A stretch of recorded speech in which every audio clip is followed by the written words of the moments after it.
You've heard it before. The growing number of Hispanic Americans has made them a critical voting bloc for future candidates and political parties. So why are Hispanic candidates having trouble winning some of them over? It's the subject of today's deep dive, based on some fascinating research by Nathan Gonzales, who will be joining me shortly. First, let's take a look at how the Hispanic vote has grown over the past 2 decades when it comes to congressional races. So, for instance, in 1990, Hispanics made up 10% of Democratic congressional districts, 6% of Republican districts, and 8.5% of the electorate as a whole. Let's fast forward to now. This year, Hispanics make up almost 23% of Democratic-drawn congressional districts, nearly 12% of Republican districts, and overall, they make up nearly 17% of the electorate as a whole. But what's more interesting is how much trouble Hispanic candidates are having in districts with significant Hispanic population. Let me show you something here. There are 58 congressional districts, if you will, around the country.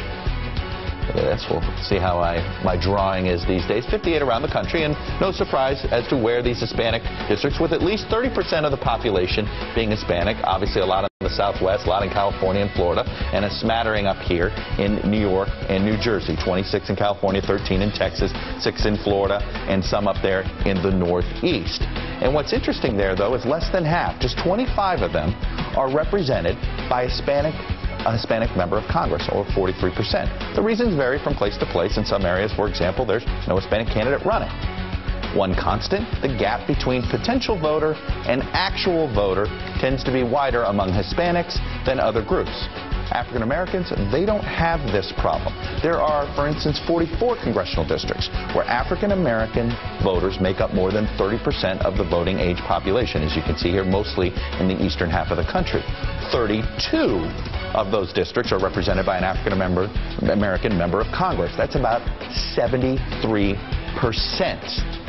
We're going to take a deeper dive in here with Nathan Gonzales. You can find out more on this topic on NBCLatino.com. This article was researched and written by Nathan Gonzales, and he joins me now. So, Nathan, as I walk over here, show that we can walk and chew gum at the same time, though I have no chewing gum. This has been something that I think we noticed anecdotally, and you decided to take this deeper dive in here. What do you think the single biggest reason is?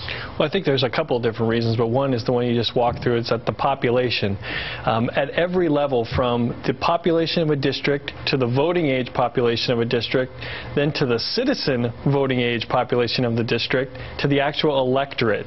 At each of those steps, the Latino vote or the Latino influence is diminishing, and so when you get to the actual election, it decreases the actual power of the Latino vote. We don't have exit polling data by congressional district, but if we look at it nationwide, right. If we look at African American population, it's about 13% in this country. It was about 13% of the electorate in 2012.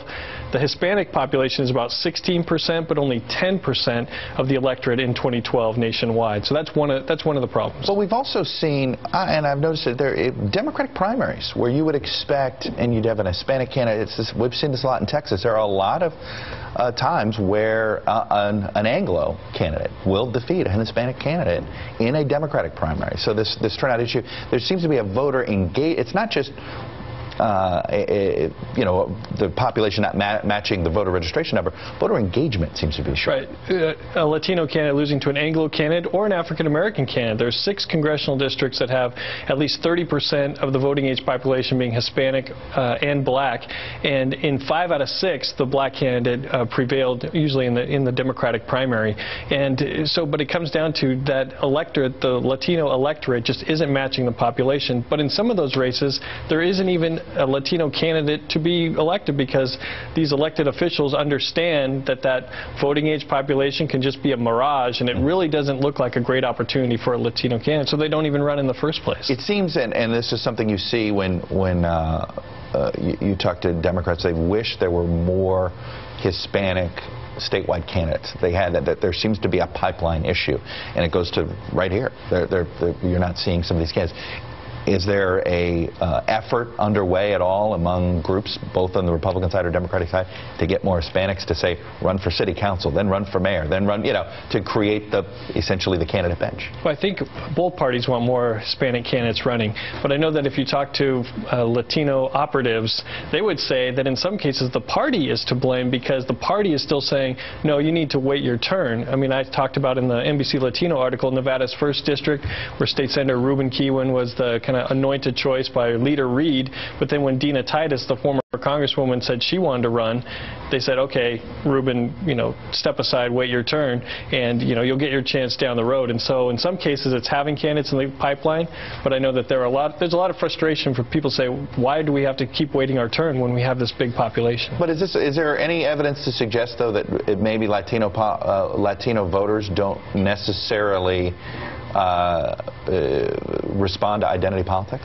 Well, I think, we probably fall into the trap of calling Latino votes that it's one unified vote, right. And it's very diverse, whether the background, origin, but also in what issues that the Latino community cares about. And so it's not just about a voting block. And even if there were, more credible Latino candidates, that doesn't mean that they're going to get elected. Where are they on the issues? What kind of ideology do they have? And what do the districts look like in the first place?